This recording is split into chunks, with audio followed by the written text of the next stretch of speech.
अस्सलाम वालेकुम स्टूडेंट्स। हमने पिछले लेक्चर के अंदर एस्पेक्ट्स ऑफ होमोस्टेसिस पढ़े थे। आज हमारा टॉपिक है एक्सक्रीशन और स्टोरेज ऑफ कार्बन डाइऑक्साइड। अब प्लांट्स जो हैं उनके अंदर कार्बन डाइऑक्साइड जो है वो कैसे स्टोर होता है और कैसे वो निकालते हैं वो देखना है।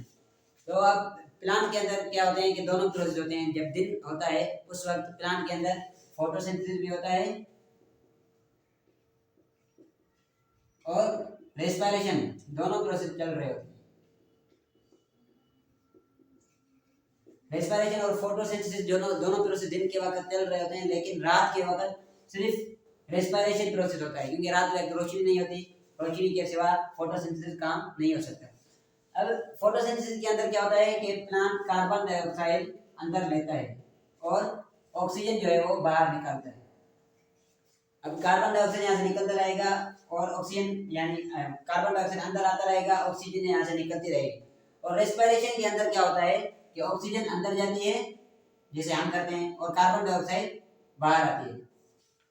तो जब दिन होता है तो उस वक्त क्या होता है कि फोटोसिंथेसिस का काम, यानी कि जब सूरज बहुत ज्यादा होता है फोटोसिंथेसिस बिल्कुल बढ़ जाता है। तो क्या होता है, जो रेस्पिरेशन के नतीजे में यहाँ से कार्बन डाइऑक्साइड होता है वो भी प्लांट क्या करता है, फोटोसिंथेसिस के अंदर इस्तेमाल कर देता है।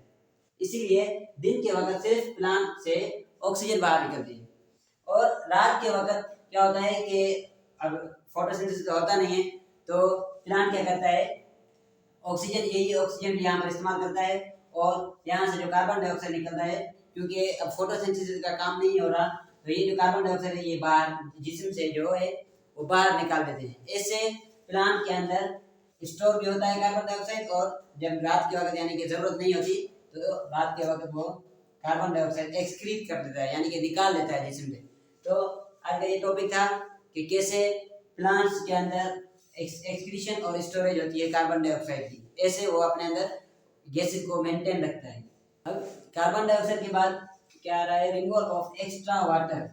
प्लांट्स में से जो एक्स्ट्रा वाटर होता है वो कैसे अपने जिस्म में से रिमूव करते हैं, कैसे निकालते हैं।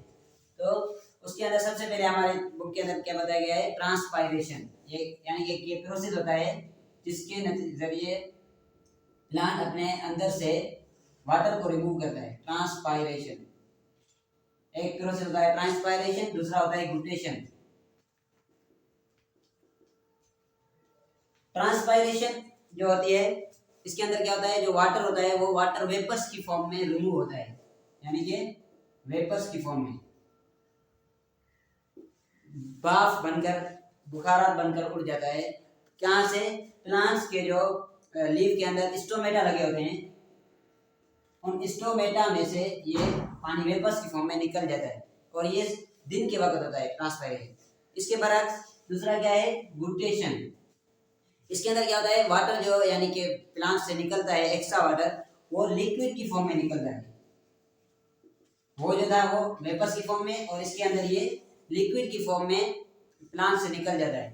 तो ये कब होता है, ये सिर्फ रात के वक्त होता है। रात के वक्त उस वक्त के बाहर का प्रेशर क्या होता है, कम होता है और प्लांट के अंदर का प्रेशर ज्यादा होता है, जिसकी वजह से क्या होता है कि अंदर वाला पानी बाहर आ जाता है। और इसके अलावा भी यानी कि वाटर हो गया, इसके अलावा भी जो प्लांट्स के अंदर कुछ और भी एक्स्ट्रा चीजें बनती हैं वो भी प्लांट्स अपने अंदर से रिमूव करता है, जैसे लेटिक्स हो गया, गम हो गया। ये यानी कि ऐसी चीजें होती हैं जो कि हाथों को चिपकती हैं। तो ये प्लांट जो है वो छोटे छोटे यानी कि सुराखों से निकलता है, जिन्हें हम क्या कहते हैं, लेंटिसेल्स। तो प्लांट्स जो है अपना वाटर जो रिमूव करता है वो ट्रांसपायरेशन और ग्लूटेशन। ट्रांसपायरेशन सिर्फ दिन के वक्त होती है और ग्लूटेशन जो है ये रात के वक्त होती है। और जो बाकी चीजें बच जाती हैं यानी कि जो लिक्विड की फॉर्म में दूसरी चीजें होती हैं वो इन लेंटिसेल्स यानी कि होल होते हैं, छोटे सुराख होते हैं, इनसे निकल जाती है, जैसे लेटिक्स हो गया, गम हो गया वगैरह। तो ये ऐसे निकल जाती है। तो ये था हमारा आज का टॉपिक कि कैसे वाटर जो है रिमूव होता है। उम्मीद करते हैं आपको समझ आ गया है इंशाल्लाह।